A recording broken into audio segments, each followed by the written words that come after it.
जय हिंद dear student. I hope आप सभी स्वस्थ होंगे, मस्त होंगे और पढ़ाई भी आपकी अच्छी ढंग से चल रही होगी। तो आज इस वीडियो में हम आप लोगों के लिए लेकर आए हैं क्लास 12th बायोलॉजी के पहले चैप्टर के जो भी जितने भी मोस्ट इम्पोर्टेंट क्वेश्चन हैं आज इस वीडियो में हम देखेंगे। तो ये काफ़ी इम्पोर्टेंट क्लास है, तो आपको जो है इस वीडियो में जो है लास्ट तक बने रहिएगा। हम जो है चैप्टर 1 के जितने भी मोस्ट इम्पोर्टेंट क्वेश्चन है आज इस वीडियो में देखेंगे।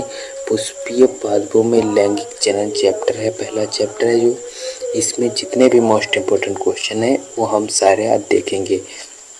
तो जो पहला क्वेश्चन है, लघु बीजाणुधानी की सबसे भीतरी परत क्या कहलाती है और इसका क्या महत्व है।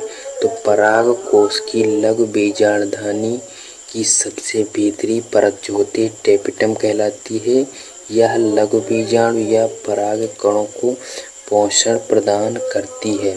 तो ये हो गया जो पहला इम्पोर्टेंट क्वेश्चन है। जो नेक्स्ट देखिए, दूसरा क्वेश्चन है, बहुभ्रूणता किसे कहते हैं। तो बहुभ्रूणता किसे कहते हैं, तो प्रायः एक बीज में एक ही भ्रूण का विकास होता है, लेकिन कभी कभी होता क्या है, एक ही बीज में एक से अधिक भ्रूण विकसित हो जाते हैं, तो इस घटना को बहुभ्रूणता कहते हैं। तो ये हो गया बहुभ्रूणता। और बहुभ्रूणता पर टिप्पणी पूछ लेता है तो इसको थोड़ा जो है लंबा कर देंगे तो बहुभ्रूणता पर टिप्पणी हो जाएगी। नेक्स्ट तीसरा क्वेश्चन है, सेब को आभासी फल क्यों कहा जाता है।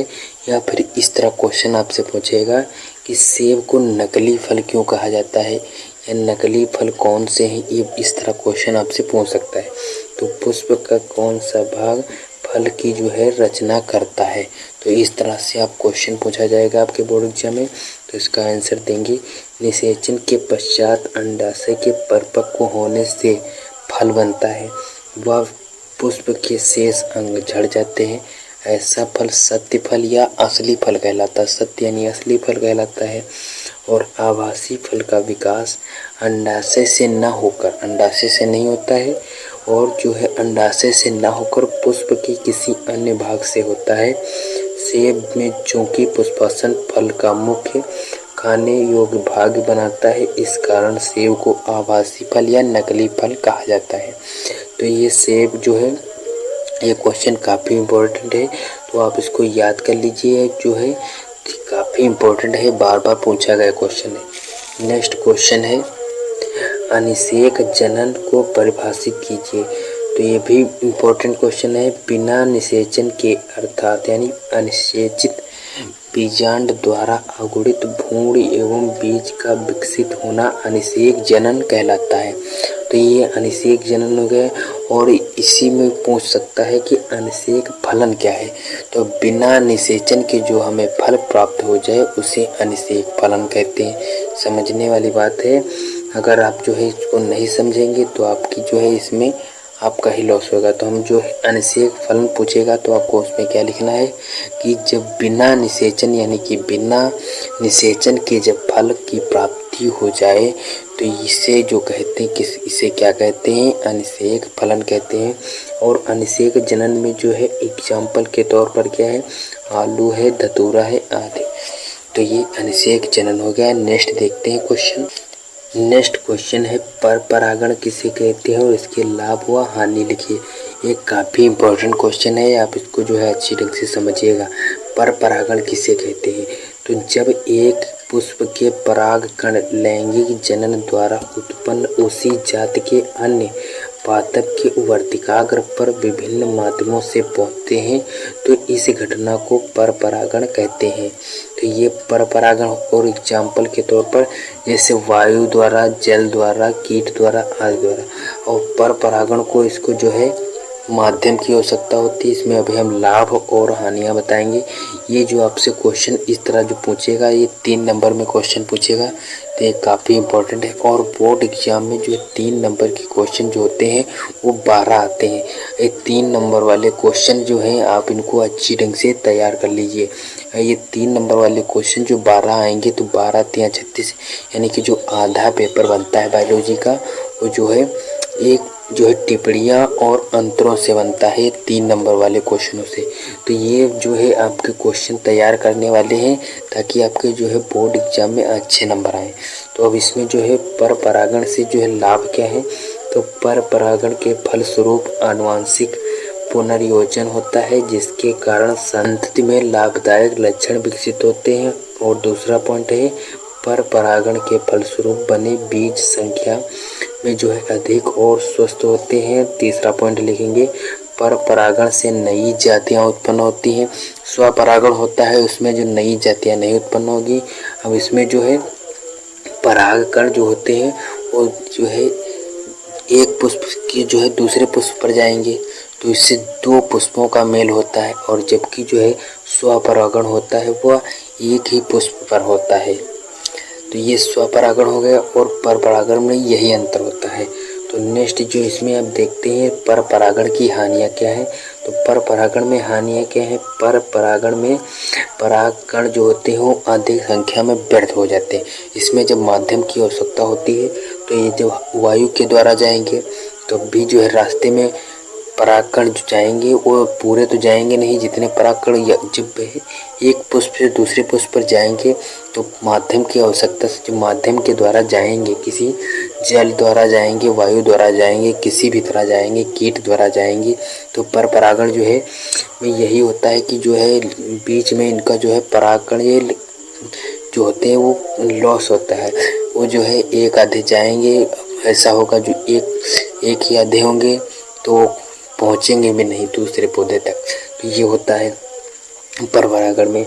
और नेक्स्ट जो दूसरा पॉइंट है जो हानियों में, तो इसमें पर परागण के लिए इन्हें माध्यम की आवश्यकता होती है। यही मेन रीजन है।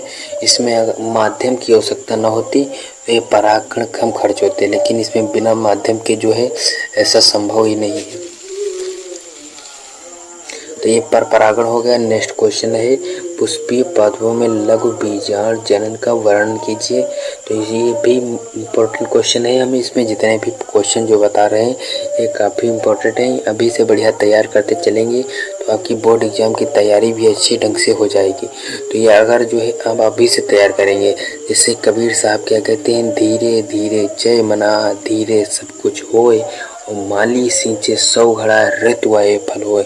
माली जो होता है वो धीरे धीरे जो है पौधों को पानी देता है, और जो है धीरे धीरे जब जो है पौधों को जब पानी देता है वो इसकी जो है अभिलाषा नहीं रखता है कि हमें कब मिलेंगे। जब वो ऋतु यानी है कि जब मौसम आता है तभी जो है उसके फल यानी फल पुष्प मिलते हैं। वो बगैर ऋतु के फल पुष्प तो मिलते नहीं हैं।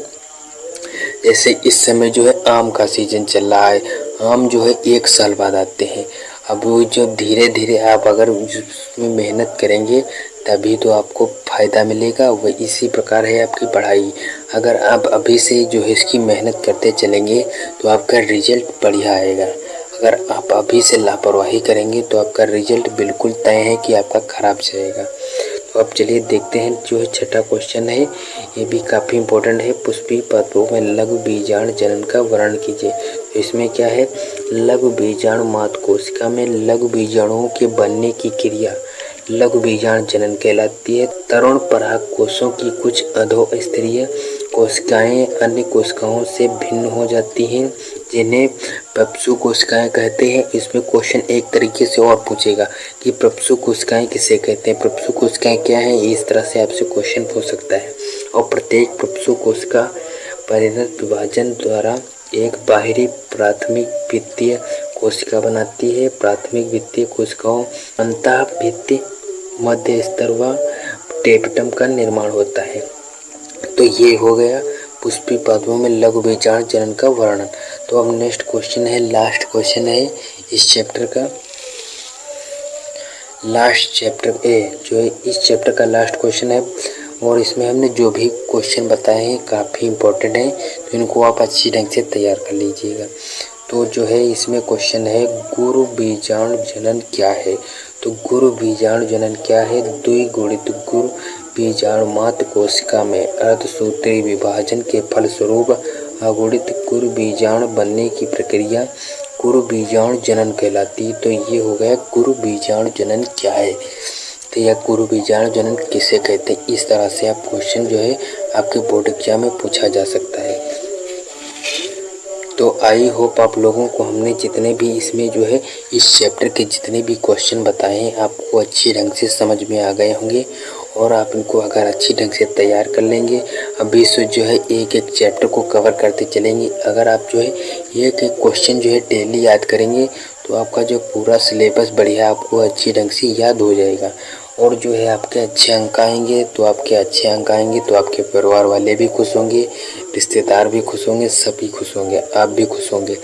तो यही होता है पढ़ाई का नतीजा। अगर आप अभी से लापरवाही करेंगे तो नतीजा भी ज़्यादा दूर नहीं है, बस जल्द ही जो आएगा। तब आपका जो है एक ही साल ये है, बस आपका जो है रिजल्ट आएगा, बस आपका नतीजा आपके सामने होगा।